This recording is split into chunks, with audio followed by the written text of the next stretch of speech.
최근 GTX-C가 지나가는 창동역의 지하역을 두고 논란이 많았는데 드디어 정부에서 창동역을 지하하기로 했습니다. GTX-C는 이제 85.9km이고 기점은 덕정역입니다. 종점역은 수원역이 되겠습니다. 그러면은 이제 GTX-C 노선에 대해서 중심을 해서 말씀드리겠습니다.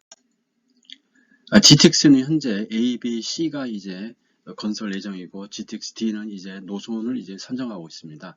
GTX-A는 현재 공사 중인데 2019년도에 착공을 했죠. 그래서 내년에 아마 부분 개통이 될 것 같고 2028년도에 삼성역을 비롯한 서울 시내가 전부 이제 개통될 것으로 보입니다.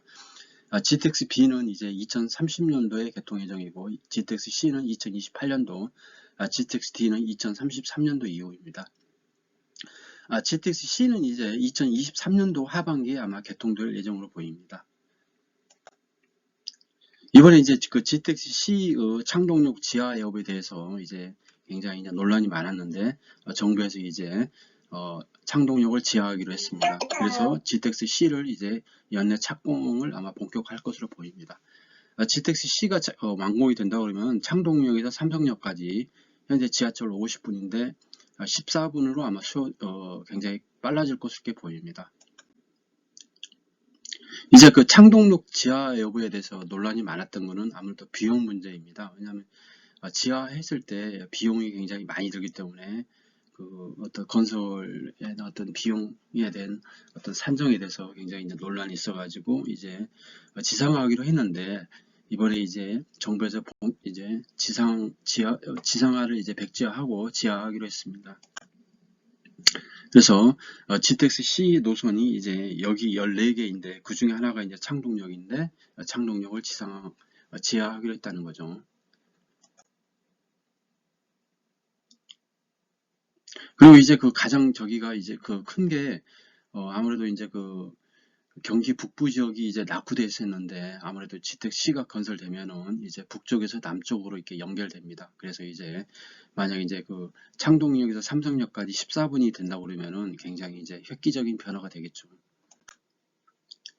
그래서 당초안이 이제 국토부 변경안을 해서 이제 지하화됐다는 겁니다. GTX-C 노선도를 이제 본격적으로 보면은 이제 노선은 이제 85.9km입니다. 그리고 복선이고 최고 속도는 180km가 될 것 같습니다. 그리고 현재로 봤을 때는 올 하반기에 착공을 해서 2028년도에 아마 완공될 것으로 보입니다. 그리고 기점은 덕정역이 되고 종점은 수원역이 되겠습니다. 그리고 14개 역이 지나가게 되겠습니다. 그래서 보면은 우리나라 GTX의 수도권을 보겠습니다. 그러면 현재 GTX-C는 이제 덕정에서 출발해서 수원까지 연결되는 이제 동쪽에 북쪽에서 남쪽으로 연결되는 거고, 그 다음에 GTX-A는 이제 운종에서 출발해서 동탄까지 연결됩니다. 그래서 서쪽에서 북쪽으로, 서쪽 부분에서 이제 북쪽 부분에서 남쪽으로 연결되는 거죠. 그 다음에 이제 GTX-B는 인천 송도에서 출발해서 마석으로 연결되는 서에서 동으로 연결되는 겁니다. 그리고 GTX-D는 이제 장기에서 부천까지 연결되는 건데 연장을 희망하고 있습니다. GTX-C는 이제 총 사업비가 한 4조 3천억 정도 됩니다. 그래서 여러 가지 이제 계획이 있었지만은 올해 이제 아마 이제 착공이 돼서 2028년도에 아마 개통될 것으로 보입니다.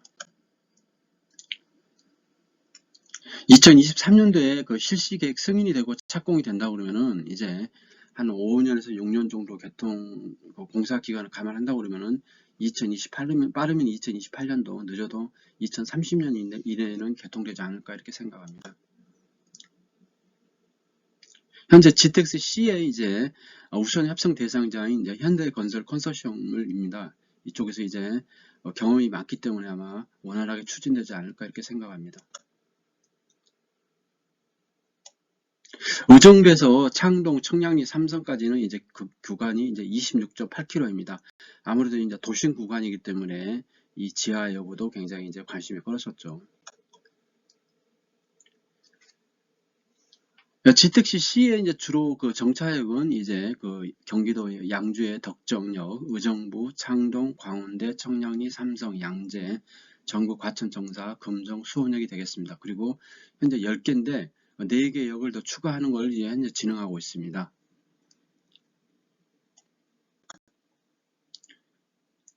그 왼쪽에 보시면은 이제 GTX-A가 이제 그 철도 차량을 현대노통에서 제작을 했는데, 이제 그 일부 그 모습을 보였습니다. 예, 보면은 깔끔하고 이제 현재 이제 지하철과 약간 좀 다른 면이 있는 것 같습니다.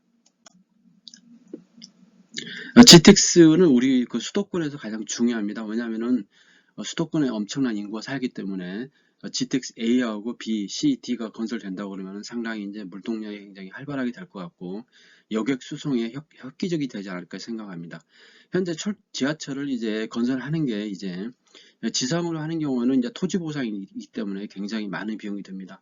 그렇지만 이제 GTX는 이제 지하에 건설을 합니다. 그렇기 때문에 그 지하는 이제 소유권이 정부에 있죠. 그렇기 때문에 직선으로 이제 GTX가 이렇게 철도가 지나갈 수 있고 또 건설 비용도 이제 지상보다 좀 쌀 수 있습니다. 그렇지만 이제 지하에 건설되기 때문에 이제 건설 비용이 굉장히 이제 지상과는 다른 또 원활한 굉장히 많이 들 수도 있기 때문에 이제 그런 난국도 있는 것 같습니다.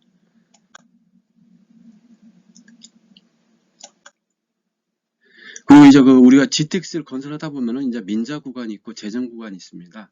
재정 구간이라는 거는 공사는 민간 기업이 진행하지만은 운영은 나라에서 하는 구간으로 노선 운영으로 생기는 수익을 나라가 이제 가져가는 겁니다.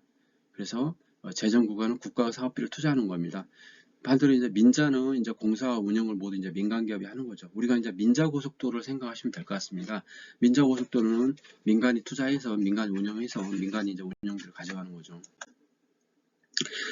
GTX 역을 한번 지나가는 역을 다시 한번 보겠습니다. 그래서 덕정이 있고 의정부가 있습니다. 이거는 이제 1호선과 환승이 되겠죠. 그 다음에 지금 얘기하는 이제 창동역이 지하가 된다는 거죠. 거기서 창동역에서는 1호선과 4호선이 환승이 됩니다. 그 다음에 광운대가 있죠. 광운대는 1호선과 경춘선이 환승을 합니다. 그리고 청량리가 있죠. 그 다음에 왕십리가 있습니다. 왕십리에서는 2호선과 5호선과 동북선, 지금 현재 건설되고 있는 동북선과 그 다음에 경의중앙선, 수인분당선이 이제 교차를 합니다. 그리고 또 가장 중요한 게 삼성역입니다. 삼성역은 GTX의 모든 게 이제 지나가는데 삼성역을 이제 지나갑니다. 그리고 양재에서는 3호선과 신분당선이죠. 그 다음에 정부 과천정사는 4호선과 이제 환승을 하게 됐습니다. 그 다음에 인덕원, 그 다음에 금정, 우왕, 그 다음에 종점인 수원이 있습니다. 수원에서는 1호선하고 환승이 되겠죠. 그래서 역을 이제 보시면은 이제 이렇게 돼 있습니다. 그래서 경기 동두천시에서도 이제 그 역을 하지만은 아직 확정된 건 없고요. 그 다음에 화성, 평택, 시흥, 그 다음 오산, 천안에서도 이제 GTX 연장을 요구를 하고 있지만은 현재 이제 확정된 건 없습니다. 그리고 이제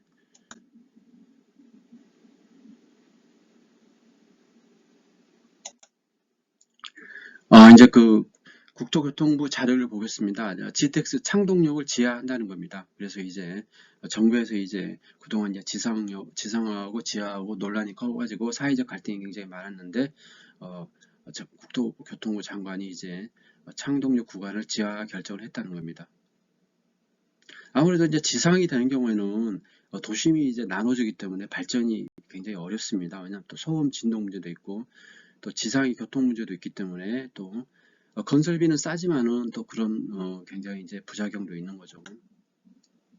그래서 GTX가 건설된다 그러면 창동에서 삼성역까지 이제 14분이 되기 때문에 굉장히 이제 단축이 되기 때문에 경기도 북부 지역, 그 다음에 서울 이제 그 동북부 쪽에 아마 큰 발전이 가능할 수 있다고 생각합니다. 창동역 지하를 보고 계십니다. 그래서 지상화 계획 대비 5km 정도 연장을 해서 이제 창동역 삼성역까지 이제 더 이제 그 50분 소요된 거를 14분으로 소요될 수 있도록 하겠다는 거죠.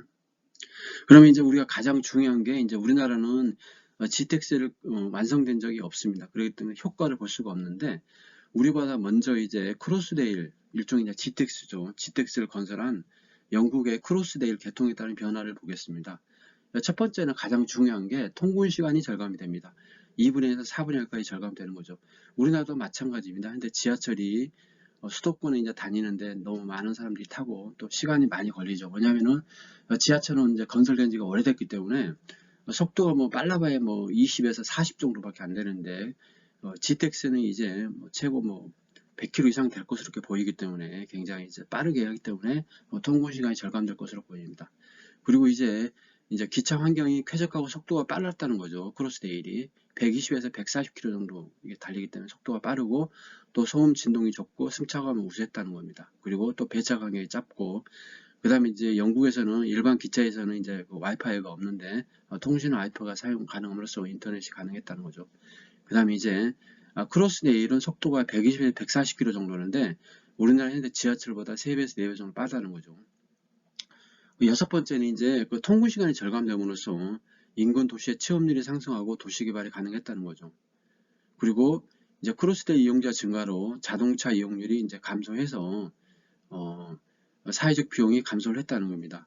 아무래도 이제 그 자동차로 통근하는 사람이 적어지니까 이제 이산화탄소 발생도 적어지고 이제 교통 그 체중도 많이 줄어들었다는 거죠. 그리고 주거용, 상업용 부동산 가격이 상승을 했고, 그 다음에 이제 한 30% 정도 상승했다는 결론이 있습니다. 인근 지역에. 그리고 또 많은 이제 젊은 인구가 이제 입주함으로써 도시에 활기가 있고 해가지고 런던 인근에 이제 상당히 이제 도시가 굉장히 개발했다는 거죠. 그리고 또 이익이 크로스데일 건설을 예정을 하고 있습니다. 왜냐하면 영국의 크로스데일이 약 10년 이상 걸렸는데 우리나라도 굉장히 오래 걸리죠. 비용도 많이 듭니다. 근데 효과가 워낙 크기 때문에 크로스데일을 이제 건설 예정이라는 거죠. 우리나라도 GTX도 이런 크로스데일을 모델로 만들었기 때문에 이와 비슷하게 아마 나타나지 않을까 생각합니다. 아무래도 이제 가장 중요한 게 통근 시간이 이제 절감이 되고 또 북쪽에서 남쪽으로, 서쪽에서 이제 동쪽으로 이렇게 십자모양 모형으로 이게 철도가 완성되기 때문에 굉장히 이제 빠른 이제 여객 수송이 되고 이제 도시에 큰 이제 발전의 어떤 변화가 생기지 않을까 이렇게 생각합니다. 영국의 크로스데일을 보고 계십니다. 그리고 현재 우리나라가 이제 지하철이 이제 그 1호선, 2호선, 3호선, 4호선, 5호선, 6호선, 7호선, 이제 8호선이 있는데 이 지하철과 이제 환승을 한다고 그러면은 이제 굉장히 이제 빠른 역의 운송이 될 것 같기도 하고 또 굉장히 크게 수도권이 발전될 것으로 보입니다. 참고로 이제 우리나라 이제 그 인구를 보겠습니다. 2023년도 4월 현재 우리나라 인구는 주민등록상 인구가 5,140만 명입니다. 그래서 보면은 2019년도 12월부터 2023년 1월까지 해서 전국 인구가 약 42만 명 정도가 감소를 했습니다. 그렇지만 이제 같은 기간에 경기도 인구는 약 35만 명이 증가를 했습니다. 특히 경기도 남부 지역에 많이 인구가 증가를 했죠. 또 경기 북부의 일부 수도권에 이제 신도시를 중심으로 해서 경기도 북부에도 인구가 증가를 했습니다. 그리고 현재 우리나라 그 수도권에 이제 서울, 경기, 인천에 2,600만 명이 거주를 합니다. 전국 인구의 50%를 이제 수도권에 이제 하기 때문에 특히 이제 그 지하철의 그 출퇴근 시간을 중심으로 해서 굉장히 이제 붐비는데 이걸 어느 정도 이제 GTX가 소화를 하면서 좀 완화될 것으로 이렇게 보입니다. 그리고 2023년 4월 달에 우리나라 인구는 5,143만 명이고 그 다음에 이제 작년에는 이제 작년 말 기준에서 인구는 5,143만 명으로서 이제 인구가 이렇게 4월 달에 이제 5,140만 명이었죠. 오타가 났는데 인구가 약 3만 명이 감소를 했습니다. 그래서 보면은 서울하고 이제 경기하고 인천 지역에 인구의 50%가 살기 때문에 본격적으로 이제 그 어떤 그 도시 개발과 또 효율적인 어떤 그 사회적 비용을 감소하기 위해서 GTX를 이제 건설을 하고 있습니다. GTX-C를 중심으로 해서 말씀드렸습니다. GTX-C를 말씀드리는 거는 이제 우리가 이제 부동산이나 어떤 그 다음에 또 일반적으로 이제 도시 개발이라든지 또 사회적 비용 어떤 그 비용 어떤 감소라든지 여러 가지 이제 목적으로 하고 있습니다. 그래서 우리가 GTX를 이제 건설하는 과정이라든지 GTX의 어떤 개통 여부, 사회적인 어떤 파급 효과 이런 거를 면밀하게 봐서 어떤 전세라든지 아니면 뭐 임대를 해줄 사람이나 임차를 할 사람이나 아니면 주택을 내수할 분이나 아니면 주택을 파는 사람이나 모두 이제 공히 관심을 갖고 한번 GTX 문제에 대해서 한번 살펴보는 게 좋을 것 같습니다. 구독, 좋아요 부탁드리겠습니다. 감사합니다.